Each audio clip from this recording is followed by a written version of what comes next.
Assalamualaikum warahmatullahi wabarakatuh. Kembali lagi di PJJ kita. Minggu ini kita akan membahas tentang dinamika rotasi dan keseimbangan benda tegar. Untuk video kali ini, Bulan akan menjelaskan tentang dinamika rotasi. Pada PJJ minggu lalu, kalian sudah mendownload materi atau modul tentang dinamika rotasi dan kalian sudah membaca serta merangkumnya. Jadi di sini Bulan akan menjelaskan sedikit tentang dinamika rotasi itu apa. Dinamika rotasi. Jadi benda bergerak berdasarkan lintasannya itu dibagi menjadi dua. Yang pertama yaitu ada benda yang bergerak lurus atau gerakannya itu disebut dengan gerak translasi.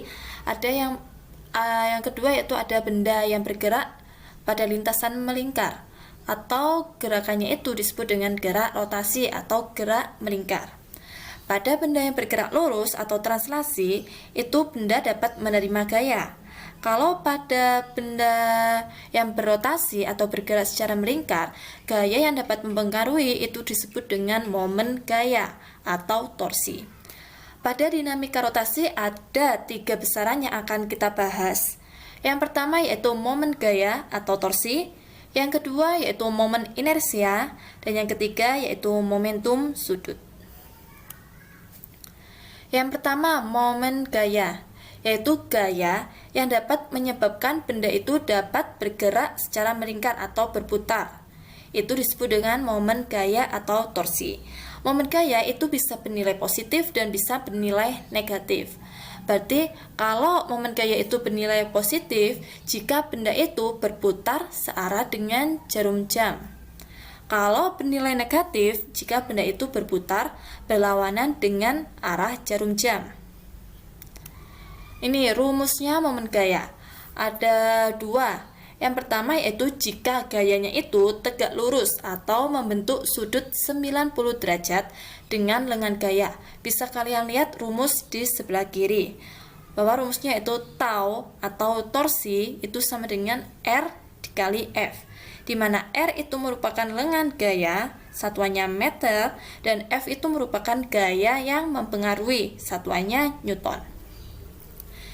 Yang sebelah kanan yaitu jika gayanya itu tidak tegak lurus dengan lengan gaya, atau jika gayanya itu membentuk sudut bukan 90 derajat, misalkan 45 derajat atau 60 derajat, maka kita menggunakan rumus yang di sebelah kanan. Rumusnya yaitu tau sama dengan R dikali F dikali sin theta atau sin sudutnya, dimana sudut itu yaitu sudut antara theta yaitu sudut antara gaya dengan lengan gayanya. Ini contoh soalnya.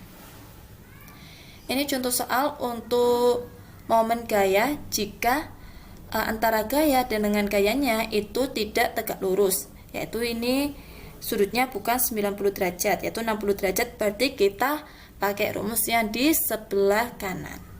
Bisa kalian lihat sendiri contohnya. Yang kedua yaitu momen inersia atau disimbolkan dengan I.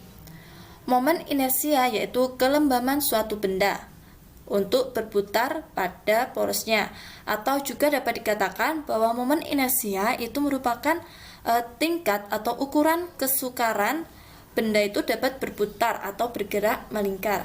Berarti tingkat kesukaran benda itu dapat bergerak melingkar itu dinamakan dengan momen inersia. Besarnya momen inersia bergantung pada bentuk benda dan posisi sumbu putar benda. Berarti setiap benda yang berbeda bentuknya itu juga mempunyai momen inersia yang berbeda. Rumusnya momen inersia. Yang pertama yang sebelah kiri itu jika terdiri dari satu benda. Misalkan satu benda atau partikel yang kita tidak tahu bentuknya, maka kita bisa pakai rumus yang di sebelah kiri. I sama dengan M kali R kuadrat, di mana I merupakan momen inersia, M merupakan massa, dan R merupakan jari-jari lintasan. Yang di sebelah kanan ini jika benda yang tidak kita ketahui bentuknya atau sebuah partikel yang terdiri dari beberapa benda, berarti lebih dari satu benda. Maka kita pakai rumus I sama dengan sigma M dikali R kuadrat.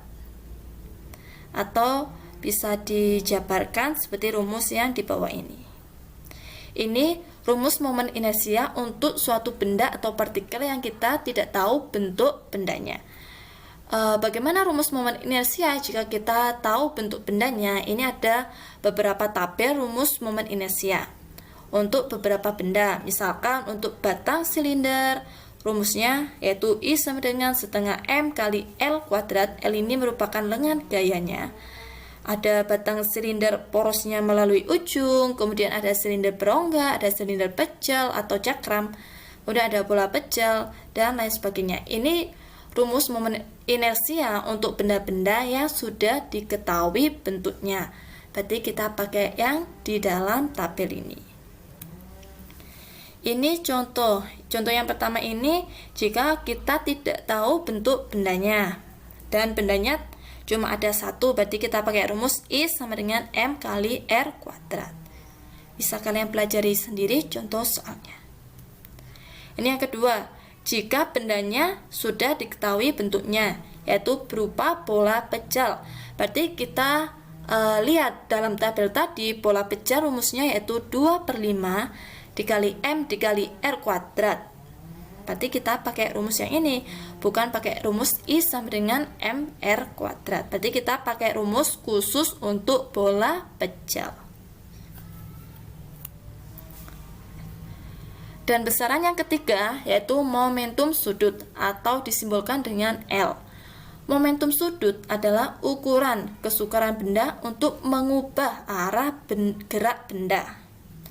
Kalau tadi momen inersia yaitu ukuran kesukaran benda untuk dapat bergerak secara melingkar atau berputar. Kalau momentum itu ukuran atau tingkat kesukaran benda untuk mengubah arah gerak bendanya, yaitu momentum sudut.